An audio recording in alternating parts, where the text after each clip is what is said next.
You're making the biggest mistake of your life. My mother's voice still echoes in my head, 5 years later. The way she gripped her wine glass that night, knuckles white, you'd think I'd announced I was joining a cult instead of getting married. I'm Summer, and this is the story of how I watched my family's empire crumble while building my own. But let me take you back to that dinner first, the night everything changed. "He's a nobody," my father growled, jabbing his fork toward me. "A street artist who'll never amount to anything. Is this how you repay us for your education, for everything we've given you?" I sat there, 27 years old, an MBA from Stanford under my belt, being lectured like a teenager who'd stayed out past curfew. Across the table, my sister Kira smirked into her salad.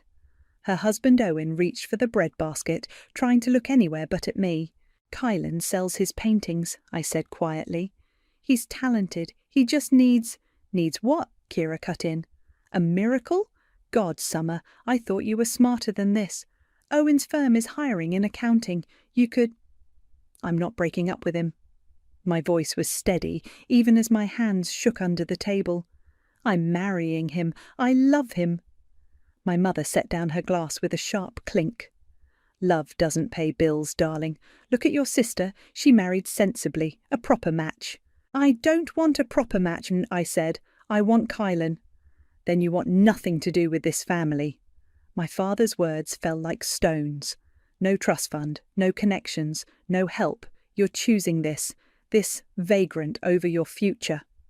I stood up, my chair scraping against the hardwood. "He's not a vagrant, he's brilliant, and one day you'll all see that."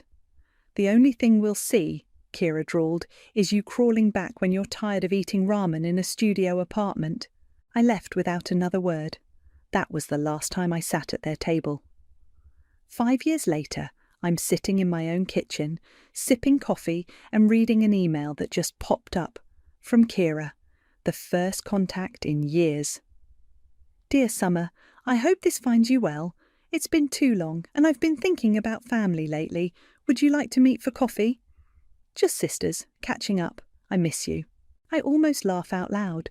Kira doesn't miss anyone except herself. Something's wrong. I can smell it through the screen. "Everything okay?" Kylan appears behind me, fresh paint on his fingers. He kisses the top of my head, peering at my laptop. "Is that from—" "Kira," I confirm, wanting to catch up. He tenses slightly. "You don't have to see her." "No," I say, already typing a reply. "But I want to. Something's happening with them. I can feel it." Kylan squeezes my shoulder. "Just be careful. They hurt you once." I reach up and touch his hand, remembering those early days. Our tiny apartment, the rejected gallery submissions, the nights I spent building spreadsheets and contact lists while he painted, the whispers at country club events about how I'd thrown my life away, if they only knew. "I'll be fine," I tell him. "They can't hurt me anymore. We made sure of that." My phone buzzes. Kira's reply comes instantly. "Tomorrow at 10 a.m. at some overpriced cafe downtown." Of course she picked the most expensive place she could think of. I close my laptop and follow Kylan to his studio. Massive canvases line the walls, each worth more than my parents' Mercedes. He's working on a new piece, all bold strokes and hidden meanings, just like our life together, more than meets the eye. "Want to know something funny?" I ask, watching him work. They still think we're struggling. After all this time, they probably imagine us in some cramped rental, eating cheap takeout. Kylan grins, adding a streak of gold to the canvas. Let them think what they want. We know better. My phone buzzes again.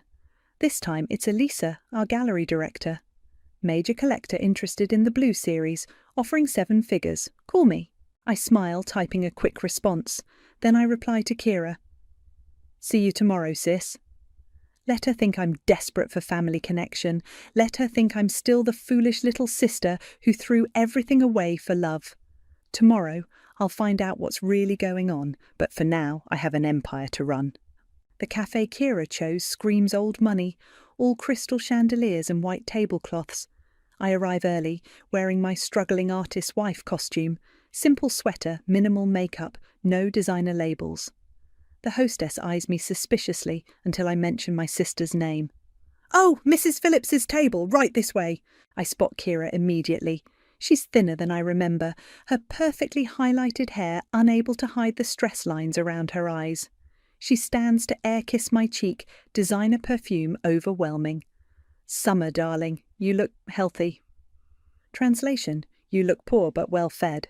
I smile blandly. "You too, Kira, though maybe a little tired."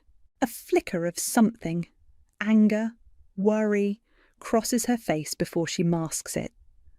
"Oh, you know how it is. Owen's business keeps us so busy. The social obligations alone." "I wouldn't know," I say, settling into my chair. My social calendar is pretty light these days. The waiter appears. Kira orders a $20 green smoothie. I ask for black coffee, watching her try not to wince at my pedestrian choice. "So," she starts, fidgeting with her wedding ring. "How's Kyle?" "Kylan," I correct. "He's painting, always painting." "Still?" She forces a laugh. "I mean, hasn't he considered something more stable?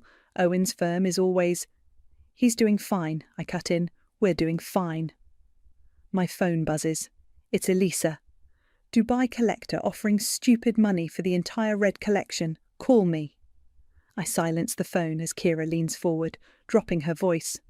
"Look, Summer, I'll be direct. Mum and Dad are concerned about you, about your future. After 5 years of silence, how thoughtful." "Don't be difficult," she snaps, then catches herself. We hate seeing you struggle, and with everything that's happening." "What's happening?" She sits back, smoothie untouched. "Nothing. Just the economy, you know? Everyone's feeling it. Even Owen says—" My phone buzzes again. This time it's Haley. "Tokyo gallery emergency.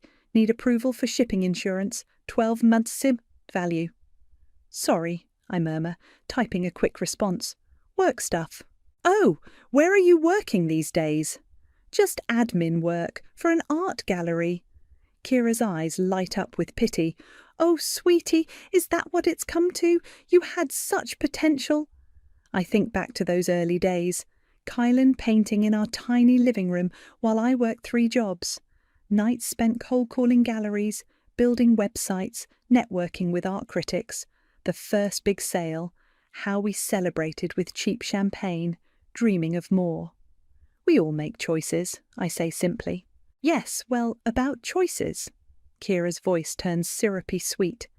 "Dad's been thinking he might have a position available, entry level of course, but—" A commotion near the entrance draws our attention.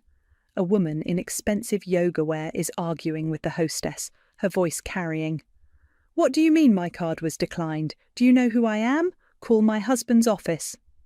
Kira pales slightly, suddenly very interested in her smoothie.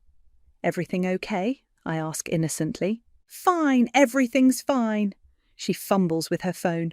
"Oh, look at the time. I should go. Owen needs me for a thing." As she stands, I notice her designer bag. It's a knockoff. A good one, but I've spent enough time in the luxury market to spot the difference. "Kira," I say softly, "what's really going on?" "Nothing." She's gathering her things too quickly. "I'll have Mum call you about that job offer. Just think about it, okay?" She hurries out, leaving me with the bill. Classic Kira. My phone rings. Elisa again. This time I answer. "Summer, we need decisions on the Dubai deal. They're offering 8 figures. "Counter with 15% higher," I say, watching through the window as Kira argues with the parking attendant. "And call our contact at the Times. I think it's time for that feature on Kylan's rise in the art world." "You sure? I thought we were keeping things quiet." Things change. I sign the check, adding a generous tip. "Oh, and Elisa, remember that old warehouse space we looked at? The one near your parents' country club?" "That's the one. Make an offer. I think it's time we opened a new gallery." Walking out, I pass the woman whose card was declined. She's crying into her phone. "Owen, please! You said the accounts would be fine by now." I smile to myself. Owen, Kira's Owen, Well. My phone buzzes with a text from my mother. Darling, please call. We need to discuss your future. Oh, Mom, if you only knew, my future has never been brighter. Yours, on the other hand. They're selling Grandma's house. Elisa's voice crackles through my phone speaker. Your parents just listed it.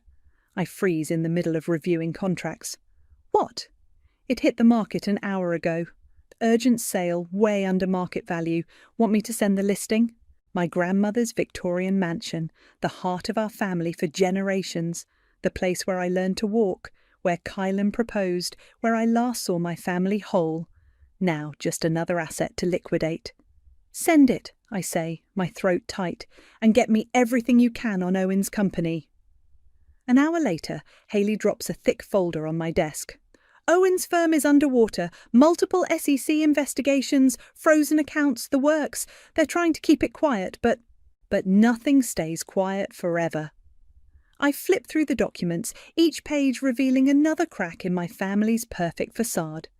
What about my parents? Their investment portfolio was heavily tied to Owen's firm. Hayley hesitates. They're in trouble, Summer. My phone buzzes. A text from an unknown number. Aunt Summer, it's Adeline. Can we talk? I haven't seen my niece since she was 11. Now she's 16, and apparently reaching out behind her mother's back. Meet me at the gallery, I text back. Adeline arrives looking like a younger, softer version of Kira, but where her mother radiates superiority, Adeline's eyes hold something different. Curiosity, maybe even hope. Mum doesn't know I'm here, she blurts out. They're fighting all the time. Dad's never home, and when he is, he's just staring at his laptop looking sick. Grandma keeps crying on the phone and... Breathe, I tell her, leading her through the gallery. Start from the beginning. She talks as we walk, her words tumbling out between gasps. The whispers at school about her dad's company, her mother's maxed-out credit cards, the country club gossip about the Jensens' fall from grace. And now they're selling great-grandma's house, she finishes. Mum says it's temporary, just until things stabilise, but you don't believe her. Adeline shakes her head, stopping in front of one of Kylan's paintings. This is beautiful, she whispers. Mum says Uncle Kylan's a failure, but these are amazing. Your mother says a lot of things. I know. She turns to me, eyes bright. That's why I came. You got out. You built something real. I want to learn from you. Before I can respond, the gallery door chimes. Kira storms in, face flushed with rage. Adeline, get in the car, now. Mum, now.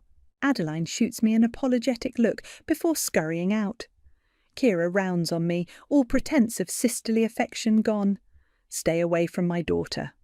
She came to me, I say calmly, maybe because she's tired of living in a house of lies.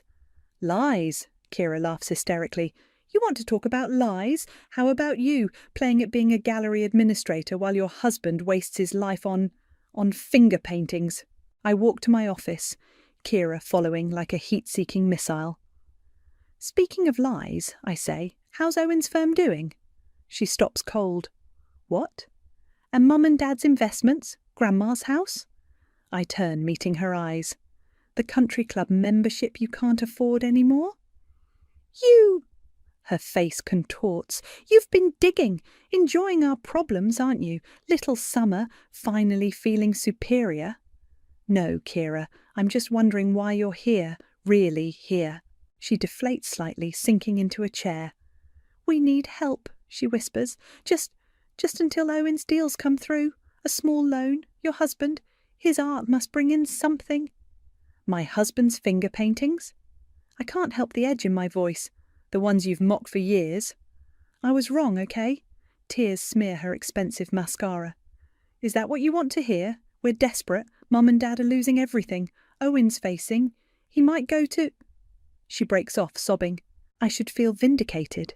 Instead, I just feel tired. I'll think about it, I say finally. Really? Hope flickers across her face. On one condition, you all come to dinner at my place. Your apartment? My house, I correct her. Friday night, 7 o'clock. Bring the whole family. She stands, straightening her knock-off bag. Thank you, Summer. You won't regret this. Oh, but someone will regret this Friday. Just not me. After she leaves, I call Kylan. Remember how we talked about revealing everything? I think it's time. Are you sure? I look at Grandma's house listing on my screen, then at the SEC documents about Owen's firm. Yes, let's show them exactly who they've been looking down on all these years. Friday can't come soon enough. Friday evening arrives with the precision of a well-orchestrated play. Elisa and Haley help me set the stage, arranging Kylan's most valuable pieces throughout our penthouse. The dining room table gleams with crystal and silver, all the trappings my mother once claimed I'd never have again. The Dubai contracts are signed, Elisa says, adjusting a painting worth more than my parents' house. And the Times article goes live at midnight. Perfect timing, I smile, checking my watch. They should be here in 20 minutes. Kylan emerges from his studio, trading his paint-splattered clothes for a crisp suit. Ready for this? I've been ready for 5 years. The doorman calls up at exactly 7.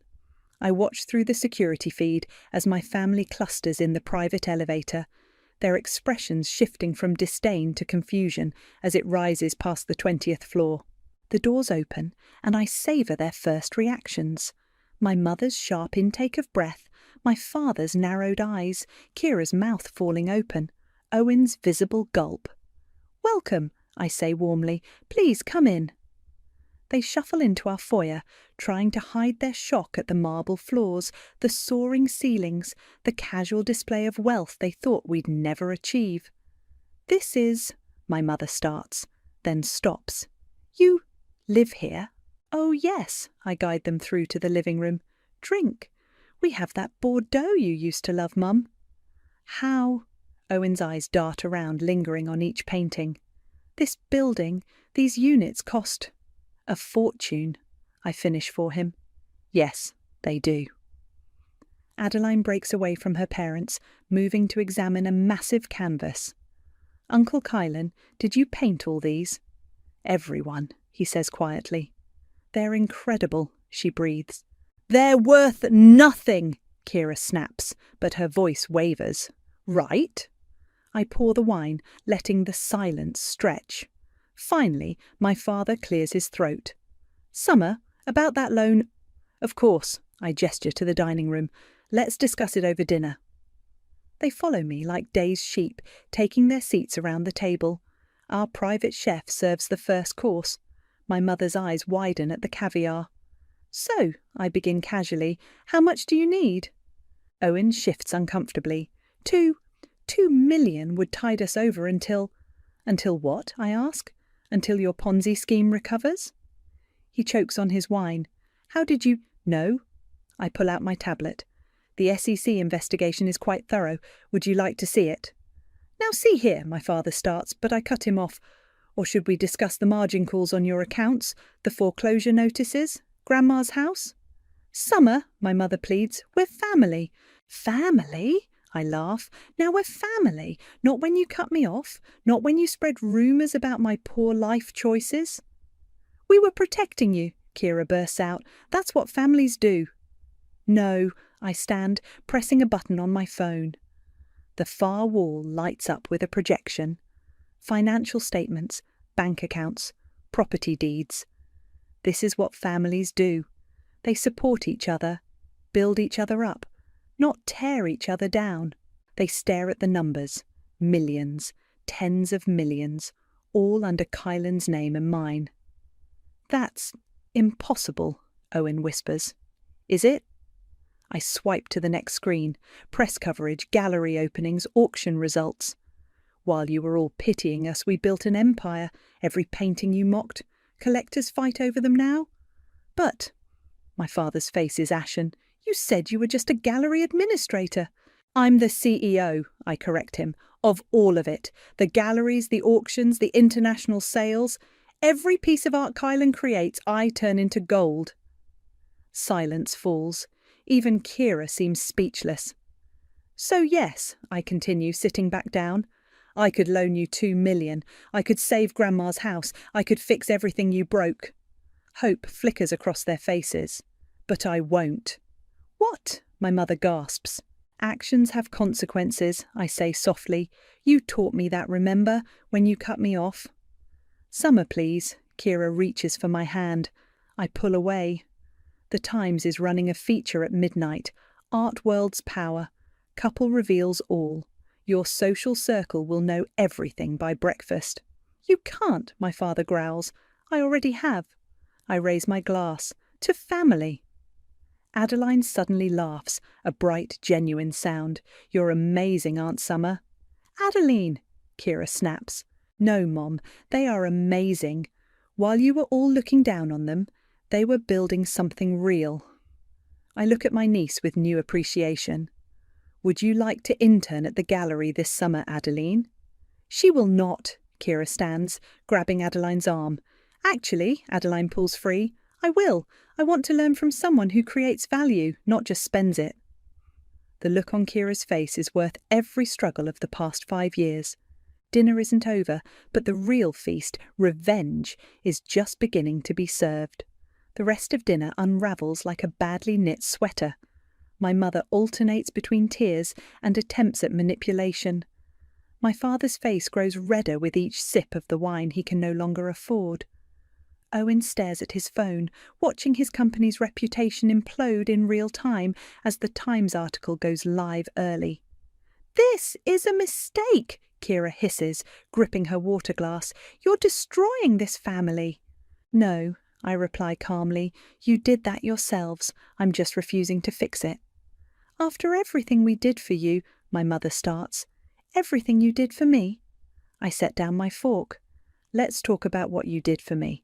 Remember Sarah's wedding? Kira pales. Summer, don't. No, let's tell this story. I turn to Adeline. Your mother told everyone at our cousin's wedding that I was only with Kylan because he was secretly wealthy, that I was a gold digger. Remember that, Kira? I was trying to save your reputation. By lying, when you thought we were poor? I laugh. The irony is delicious. My father slams his hand on the table. Enough! You've made your point. You're successful. Fine. But we're still your parents. Are you? I stand, walking to the window. Parents support their children. They don't bet against them. They don't spread rumours. They don't... We were right, he roars. Look at you now, cold, vindictive, enjoying our suffering. Larry, my mother touches his arm. Please. No, Tatum, she sits in her ivory tower judging us after we gave her everything. Everything except faith, Kylan speaks for the first time. Everything except respect. Owen's phone pings loudly. His face goes ash white. The SEC! They're announcing the investigation. It's public. Kira grabs his phone, scrolling frantically. No, no, no! Your accounts will be frozen by morning, I tell them. The country club membership, cancelled. The private school tuition for Adeline, due next week, and Grandma's house. I pause. Well, that's already gone. You knew, my mother whispers. You knew all of this was coming. Of course I knew. I have better lawyers than you do. And you let us walk right into this trap, Kira's voice breaks. Your own family. Like you let me walk into that dinner 5 years ago, knowing Dad was planning to cut me off, knowing Mom had already cancelled my credit cards. Silence falls. Even Adeline looks shocked at this revelation. You knew? I ask Kira. You all knew? We thought... My mother dabs at her eyes. We thought a little hardship would bring you to your senses. Instead, it brought me success. I press another button on my phone. A screen lights up with a familiar address. Oh, look! Grandma's house just sold. Already? My father stands. That's impossible. It was only listed... This morning. Yes, I bought it. The silence is deafening. You... Kira's mascara runs as tears fall. You bought our childhood home? Someone had to preserve the family legacy. I shrug. Since you were all so busy destroying it. Owen's phone pings again, and again. The news is spreading. Please, he begs. Summer, we can work something out. I have connections. Had connections, I correct him, past tense. Adeline moves to stand beside me. Can I still intern at the gallery? Of course. Adeline, Kira shrieks. Get back here. No, Mom, I'm staying. Someone needs to learn from this mess. My mother rises shakily. We should go. Clearly we're not welcome here. Oh, but you are, I smile. Stay for dessert. We're having humble pie. You think you're so clever, my father spits. So superior, but money doesn't make you better than us. No, I agree. Your actions made me better than you. I learned from every cruel word, every dismissive gesture. You taught me how to be strong, how to be ruthless. Congratulations. They file out slowly, defeated, all except Adeline, who hangs back. That was brutal, she says, but they deserved it? Yes, I look at my niece, really look at her. They did. Are you sure about the internship? She nods. Someone needs to break the cycle. Might as well be me. After they're gone, Kylan wraps his arms around me. You okay? I lean back against him, watching the city lights. You know what's funny? For years I dreamed of this moment, but now I just feel free. I turn to face him. We did it. We really did it. No. He kisses my forehead. You did it. I just painted. My phone buzzes. Elisa sending screenshots of the social media explosion. The mighty Jensen family's fall from grace is trending. Sometimes revenge isn't about getting even. It's about getting free. And I'm finally, completely free. The aftermath hits like a tsunami. By morning, my phone is flooded with messages from long-lost relatives and family friends, all suddenly remembering my existence. The country club crowd that once shunned us now desperately seeks connections. Another interview request, Hayley announces, waving her tablet. Forbes this time. I'm sorting through emails when Elisa bursts in. You need to see this. She pulls up a video on her phone. It's my mother, mascara smeared, being escorted out of the country club. This is a mistake, she shrieks at the security guard. We've been members for 30 years. Should we do something? Elisa asks. No, I reply, but my voice catches slightly. They made their choices. My phone rings, Adeline. Mum's having a meltdown, she says without preamble. She's threatening to send me to boarding school if I take the internship. Can she afford boarding school? No, Adeline laughs darkly. She can't afford anything anymore. Dad's frozen all the accounts. He might be facing charges. Before I can respond, my office door flies open. Kira storms in, looking wild. Fix this, she demands. Fix it now. Security, I call out, but she waves a piece of paper in my face. Your precious gallery. It's built on family land. Dad's name is still on the deed. He'll shut you down. I smile, taking the paper. You mean this deed? Check the date. She snatches it back, eyes widening as she reads. This is from 3 years ago. You bought it? Through a shell company. Dad was too proud to check who was really buying. You've been planning this, she whispers. All of it. For years. No, I lean back. I've been succeeding for years. This is just the natural conclusion. Owen's going to jail. Her voice breaks. Did you know that would happen? He committed fraud, Kira. Actions have consequences. Like you're so perfect, she spits, living in your tower playing Art World royalty. Mum, Adeline appears in the doorway. Stop. You, Kira whirls. Get in the car. We're leaving. No. Adeline moves to stand beside my desk. I'm staying. Someone has to learn how to build something real. I am your mother. And she's my aunt, the only one in this family who actually created something instead of just spending Daddy's money. Kira recoils as if slapped. I gave you everything.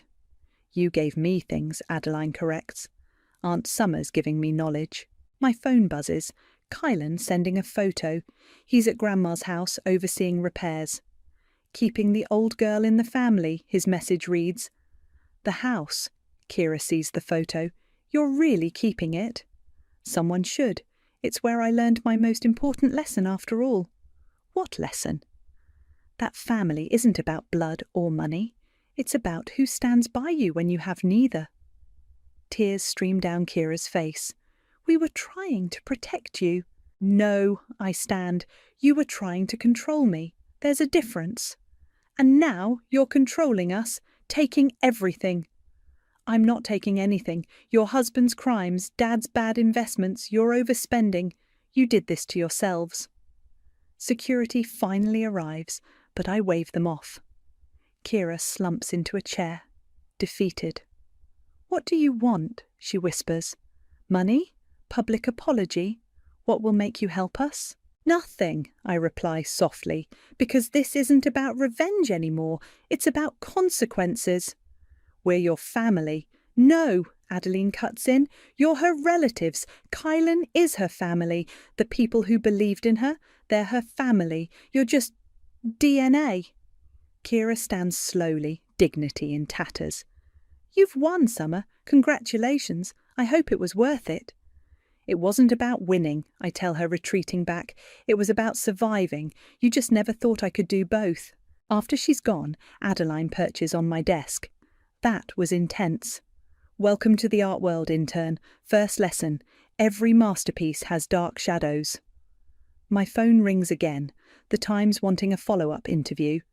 The headline, Art World's Power Couple Reveals Hidden Empire has gone viral. Should I take it? I ask Adeline. She grins.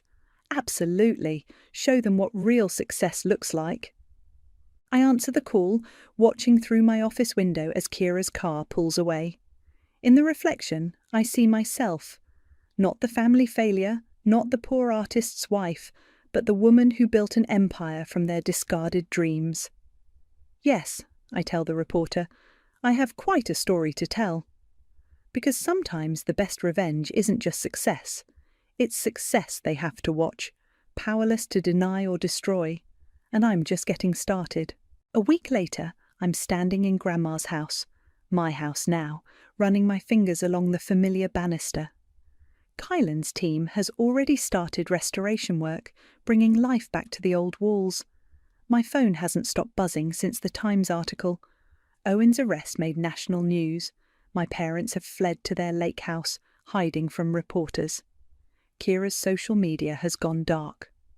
The East Wing needs the most work, Kylan says, coming up behind me. But the bones are good. Like me, I smile, but it doesn't quite reach my eyes. The doorbell rings. It's my mother, looking smaller somehow, her designer clothes replaced by simple slacks and a sweater. Summer, she says quietly, can we talk? I lead her to the kitchen, the heart of the house, where she once taught me to bake cookies. Now she sits at the counter like a stranger, hands clasped tightly. Your father's had a heart attack. The words hang in the air.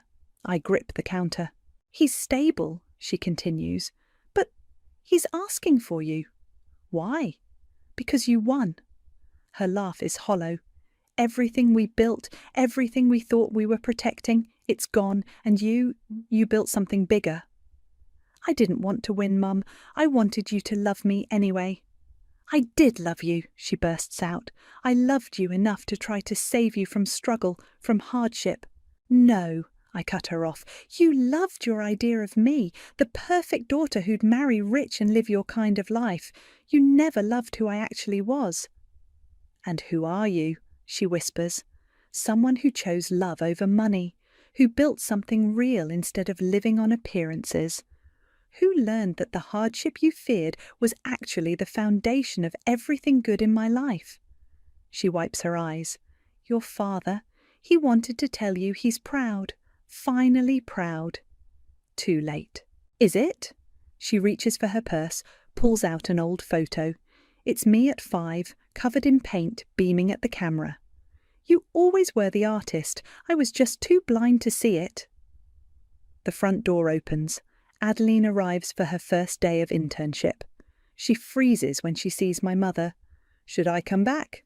No, I say. Stay. You're family now. My mother flinches at the words. Tatum, she starts. That's what you never understood, I tell her. Family isn't inherited. It's built, like success, like respect. Can it be rebuilt? She asks softly. Before I can answer, my phone rings. It's Elisa. The Dubai collection just sold, triple the estimate. Good, I say. Transfer the usual percentage to the foundation. Foundation? My mother asks. The Dean Foundation for Arts Education? Adeline explains. Aunt Summer funds scholarships for artists who need support, like Kylan once did. My mother's face crumples. All this time, while we were looking down on you. You were looking the wrong way, I finish. Now, if you'll excuse us, Adeline has her first lesson in gallery management. Summer, please, your father is in the best hospital, receiving the best care, because despite everything I made sure of that, not out of love, but because I'm not like you. I don't destroy people just because I can. She stands slowly. When did you become so strong? The day you made me choose between your approval and my happiness. I chose happiness. Everything else, the success, the money, the power, that was just a bonus. And revenge? She asks quietly. That was justice, natural consequences, the universe balancing its books. She walks to the door, then turns. The house, will you keep it in the family? I am keeping it in the family, my family, the one I chose. After she leaves, Adeline helps me sort through old photos, deciding which to keep, which to store away. Was it worth it? She asks. The revenge? I look around the house, at Kylan sketching in the corner, at the young intern eager to learn, at the empire we built from nothing but talent and determination. Revenge wasn't the goal, I tell her. Success was, living well was. They just happened to look like revenge to people who thought I'd fail. My phone buzzes again. Another interview request. Another offer for Kylan's work. Another chapter in the story they never thought I'd write. Ready for your first lesson? I ask Adeline. She nods eagerly. Success isn't about proving people wrong. It's about proving yourself right. Outside, a moving truck arrives with the first pieces for the house's new gallery space. Inside, the ghosts of old hurts finally begin to fade. Sometimes the best revenge isn't revenge at all. It's living so fully, so successfully, that those who hurt you become footnotes in your story instead of its authors. And my story? It's just beginning. The gallery opening at Grandma's house draws hundreds. Art critics mingle with collectors, champagne flows, and Kylan's newest collection commands the restored walls. But it's the small gallery upstairs that matters most. A hidden gem featuring young, unknown artists, each supported by our foundation. This is incredible, Adeline says, now confident in her role as assistant curator. Look at the turnout. I'm about to respond when I spot them, my parents, lingering uncertainly at the entrance. Dad looks frail after his heart attack, leaning on a cane. They haven't RSVP'd. I haven't seen them since that day in the kitchen. Should we call security? Elisa appears at my elbow. No, I say. Let them in. They make their way through the crowd, my mother's eyes widening at each familiar face. People who once attended her garden parties, now here celebrating her outcast daughter's success. Summer! My father's voice is rough. This house, you've done something remarkable here. Yes, I agree, I have. Is there... He clears his throat. Is there somewhere we can talk, privately? I lead them to Grandma's old study, now my office. They sink into the leather chairs, looking small against the backdrop of Kylan's most personal work. A portrait of me at my desk, power and vulnerability balanced in every brushstroke. Owen's sentencing is tomorrow, my father says. I know. Kira, she's moving in with us, starting over. Good for her. Summer, my mother leans forward. We've lost everything. Our reputation, our money, our place in society. But losing you, that was our biggest mistake. Finally figured that out, did you? We were wrong, my father says simply. About everything. About you. About Kylan. About what matters. And now that I'm successful, you want to make amends? No, my mother surprises me. We want to make things right, not because you're successful, but because you're happy. We see that now. The foundation, my father gestures to a brochure on my desk. Supporting young artists. That's remarkable. Someone should, I say, someone should believe in dreams that don't fit into neat, socially acceptable boxes. A knock at the door. It's Kylan. They're asking for you downstairs. The Times wants photos. My parents start to rise, but I hold up a hand. Stay, watch. Through the study window, they can see the grand gallery below. I descend the stairs, cameras flashing. Kylan joins me, his hand warm in mine. We're photographed beside his masterpiece, a massive canvas depicting a phoenix rising from golden ashes. When I return, my father's crying, actually crying. "I never saw it," he whispers. "How strong you are, how capable. I was so busy protecting what I had, I couldn't see what you could build." "I don't need your approval anymore," I tell them. "I don't need anything from you." "We know," my mother says. "That's why we're here, not to ask for help, not to reconnect with success, but to say, we were wrong, completely wrong." "And Kira?" "Learning," my father sighs. "The hard way, like we are." Adeline appears in the doorway. "Aunt Summer, the Dubai collectors are here." My parents stand. "We should go." "No," I surprise myself saying. "Stay, watch what your daughter built. Not to rub it in, but so you understand, really understand, what you almost stopped from existing." They follow me downstairs, hanging back as I work the room. I'm in my element here, moving between art world elite and scholarship recipients with equal ease. Kylan catches my eye from across the room, his smile saying everything. Later, as the crowd thins, my father touches my arm. "Thank you for letting us see this, for not destroying us completely when you could have." "I'm not you," I tell him. "I don't destroy things, I build them." "Can you build bridges?" my mother asks softly. I look at Kylan, at Adeline, at the empire we've created, at the young artists whose dreams we're funding, at my parents, humbled but finally seeing me. "Bridges take time," I say, "and trust, and proof that both sides want to cross." "We do," they say together, then start small. "Come to dinner next week. Meet the real me, the real us. No expectations, no past, no judgment. Just dinner." They nod, understanding the gift and the warning it contains. As they leave, Kylan wraps his arms around me. "You okay?" "Better than okay," I say, watching them go. "I'm free, really free, not from them, but from needing them, from wanting their approval, from the past." "And the revenge?" "Turned into something better, something that helps people instead of hurting them." Because sometimes the best endings aren't about getting even. They're about getting better, growing stronger, building higher. And sometimes, just sometimes, they're about learning to build bridges instead of burning them.